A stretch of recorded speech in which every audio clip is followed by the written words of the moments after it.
counting or not counting gang violence. Great.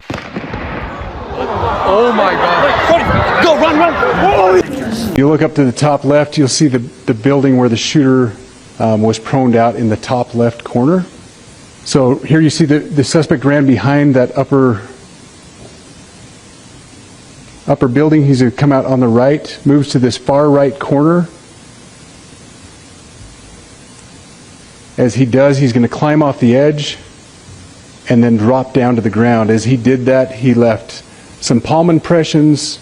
There's some smudges, some places we're looking to collect DNA. There's a shoe imprint where we believe the suspect is clearly identified as wearing Converse tennis shoes.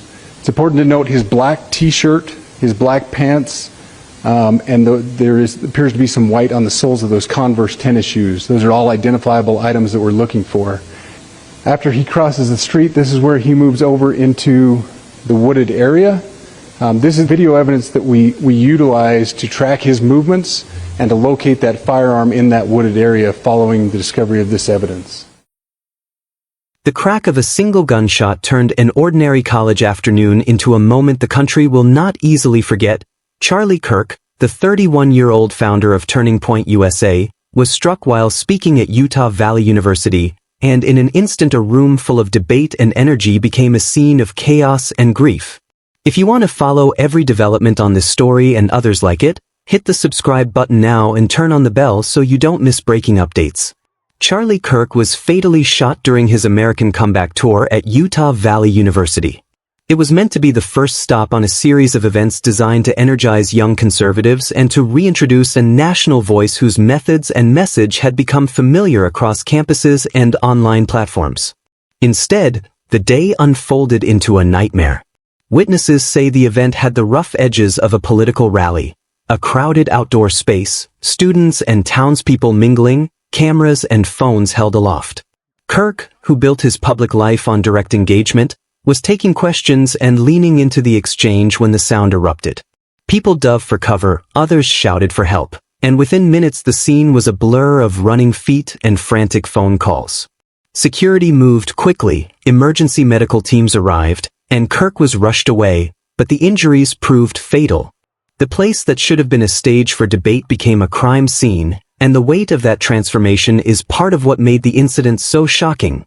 An institution of learning, a public square, a forum for ideas, all turned suddenly into a place defined by violence.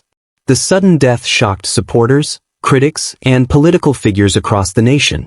In a country where political disagreement often carries a high volume, it is still rare to see politics end in bloodshed on a campus lawn. The immediate reactions ran the gamut. There were raw expressions of grief, of anger, and of disbelief. Supporters mourned a leader and organizer who had built an influential platform from near nothing. Opponents, even those who had long clashed with him in arguments and campaigns, voiced sorrow at the human loss. The instantaneous flood of social media content, videos, eyewitness accounts, speculation, prayers, reflected how connected and how divided the public conversation now is. Leaders at local, state, and national levels urged calm, called for facts rather than conjecture, and promised thorough investigations. For many who watched the videos and read the first reports, the shock was not only about losing a recognizable public figure, it was about the realization that the spaces we imagine as safe for debate can, under certain conditions, become deadly. That realization has unsettled people across the political spectrum and has sparked urgent conversations about what it will take to restore a sense of safety in civic life. He co-founded Turning Point USA at just 18 to amplify conservative voices on campuses. Looking back, Kirk's story reads like a case study in rapid political entrepreneurship. As a teenager, he saw what he believed to be a gap, conservative students who felt marginalized in the academy, and he set about building an organization to change that dynamic. Turning Point USA began as a small network of activists who tabled on campuses and held events. Over time it grew into a national infrastructure with chapters at high schools and colleges. The organization trained volunteers, organized protests and counter-events, produced media content, and became a conduit for conservative messaging aimed at young people. That early strategy, showing up where debates happen and doing so with energy, made Turning Point an engine for youth engagement in conservative politics. The organization also proved how modern movements are built, through social media amplification, viral stunts, and a relentless focus on recruiting and training new activists. This origin story helps explain both the admiration he drew from followers and the suspicion he provoked among critics. He was an organizer as much as a commentator, and that dual role is central to the impact he had on political life. Kirk rose from grassroots activism to become a major influence on Republican youth politics. He did it by mixing messaging savvy with consistent visibility.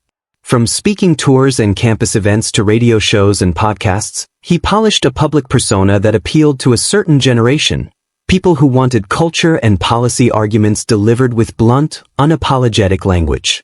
More than rhetoric, however, Kirk's operation created pathways. Recruits went from campus leadership roles into political campaigns and policy shops, helping to move young activists into positions where they could affect elections and the broader conservative agenda. By the time he was in his late 20s and early 30s, the footprint of his work extended into national politics. That influence was felt not only in the votes and volunteers he helped marshal but in the way he shaped arguments and priorities, from campus free speech controversies to fights over curricula and social norms. His ability to translate grassroots energy into tangible political activity made him a significant actor, and it meant that his loss would have consequences that extended beyond the immediate circle of friends and supporters. His bond with Donald Trump positioned him as a face of populist conservatism. The past decade of American politics has seen the emergence of a populist strain that prizes directness, distrust of traditional elites, and a willingness to disrupt established norms. Kirk's worldview fit comfortably within that framework, and he forged ties with leaders who shared a combative style and populist instincts. That alignment went beyond mere rhetorical affinity. It involved mutual reinforcement, with national figures leveraging Turning Point's organizational reach and his followers amplifying messaging on behalf of sympathetic candidates. That relationship elevated Kirk's platform while also placing him squarely in the larger debates about the direction of the conservative movement. To supporters, the partnership with populist leaders was a natural alliance in pursuit of a political realignment. To critics, it represented an embrace of a confrontational politics that often eschewed compromise. In either case, the ties to prominent national figures magnified both his influence and his vulnerability. His public profile made him a central node in a contentious political ecosystem. Witnesses described chaos, fear, and disbelief immediately after the fatal gunshot. For those who were in the crowd, the day will be remembered in disjointed, vivid fragments. The snap of the shot, the shout of warning, the sickening sight of someone falling, the scramble to safety.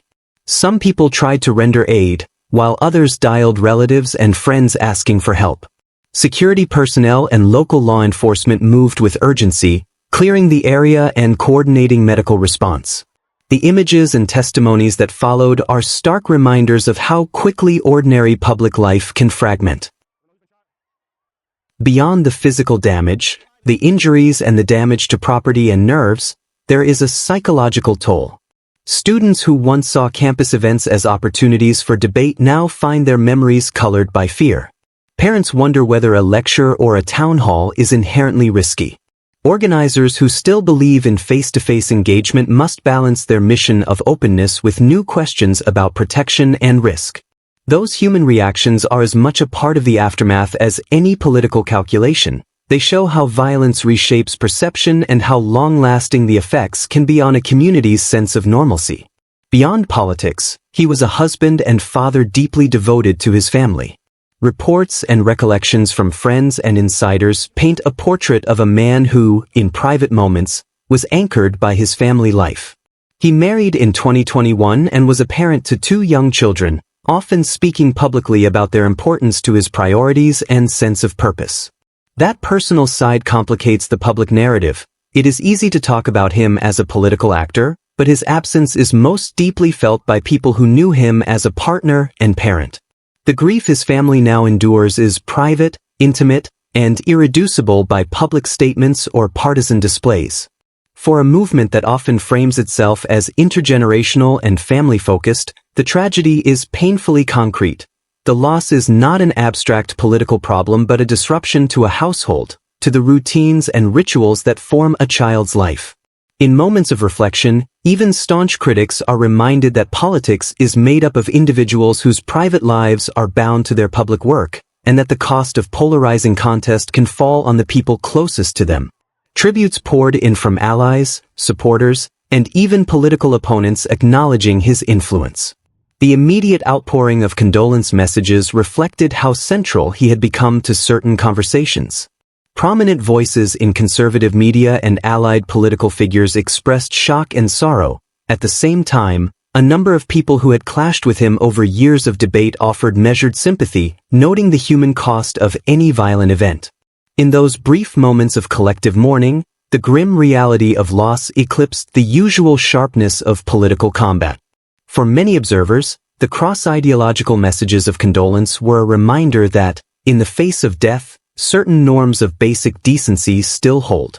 But these tributes also prompted introspection. If a representative of a movement can be struck down at a campus gathering, what does that say about our public tone, and how should leaders adjust their rhetoric moving forward?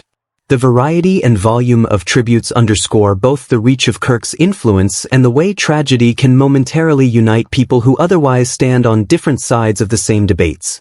His death raises concerns about violence, political division, and safety at public events. In the wake of the shooting, serious questions were asked about security protocols, event planning, and the balance between open civic spaces and protective measures. Universities, community centers, and organizers across the country began reviewing their emergency plans, how to screen threats, how to position security without turning gatherings into fortresses, how to ensure rapid medical response. Beyond logistics, there is a deeper argument about the climate that makes such attacks conceivable. Polarization, the spread of inflammatory rhetoric, and the amplification of anger through social media all contribute to a context in which violence can feel more imaginable to some. Law enforcement officials and community leaders have repeatedly emphasized that political conflict is not a justification for violence, and that peaceful disagreement is a foundation of democratic life.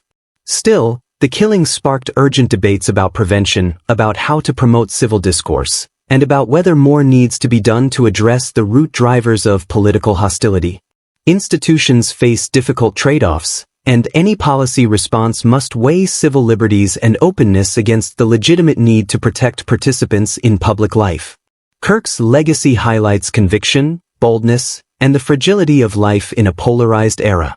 He built an organization and a persona by embracing conflict as a tactic and platform. That combative posture was effective in mobilizing supporters and in changing conversations. It also made him an especially visible and contentious figure. In reflecting on his life, it is necessary to hold multiple truths at once. He was an organizer who mentored many young activists, a provocateur who relished controversy, and a family man whose loss is deeply personal to those who loved him. The interplay of those roles makes his story complicated and instructive. It should prompt reflection about how we conduct political engagement and about the human beings at the center of public fights. The tragedy is an invitation to consider whether the current norms of political rhetoric and activism are sustainable, and whether a renewed commitment to nonviolence, decency, and protection of civic spaces is possible. The questions going forward are immediate and practical, and they are also moral and cultural. Investigations will seek accountability. Campus administrators will re-evaluate safety measures. Political leaders will decide how to respond rhetorically. For activists, organizers, and ordinary citizens, the event will linger as both a personal wound and a national moment of reckoning. Who fills the organizational gap left by a prominent leader is an open question for conservative politics. For a broader public, the larger challenge is how to ensure that debate and disagreement can continue without the danger of lethal escalation. As this community mourns, it is worth pausing on the human elements that often get lost in political analysis. There are grieving parents and children, there is a spouse who now faces a future without a partner, and there are friends who recall private moments of laughter and care that never make headlines. Recognizing that human cost does not mean ignoring political differences. It means acknowledging that personal tragedy complicates politics in ways that demand empathy and restraint. For listeners trying to make sense of what this means for the country, there are a few clear imperatives. First, investigations must be thorough and transparent so that justice can be pursued without fueling rumor. Second, institutions that host public debates must re-examine safety while preserving openness to the greatest extent possible. Third, political actors and influencers should consider the tone of their rhetoric and whether it contributes to an atmosphere that normalizes dehumanizing language. Finally, ordinary citizens must reckon with the fragility of public life and the responsibility of maintaining a civic culture that values disagreement but rejects violence. In the end, Charlie Kirk's life and death are both a personal tragedy and a public moment. He built a movement from youthful conviction. He spent years amplifying a vision and training others to carry it forward. His death jarringly reminds us that even the loudest voices can be silenced in a heartbeat, and that the costs of political conflict are not measured only in headlines but in the loss felt by families and communities. As we process this event, let it be a moment to recommit to protecting the spaces where ideas are exchanged and to remembering the human lives at stake in our disagreements. If you want this adapted into shorter audio segments, an article, or a narrated video series, tell me which format you prefer and I'll convert it. For ongoing updates on the investigation, tributes, and policy responses, make sure you're subscribed and have the bell turned on. We'll continue to follow this story closely and bring you each development as it arrives.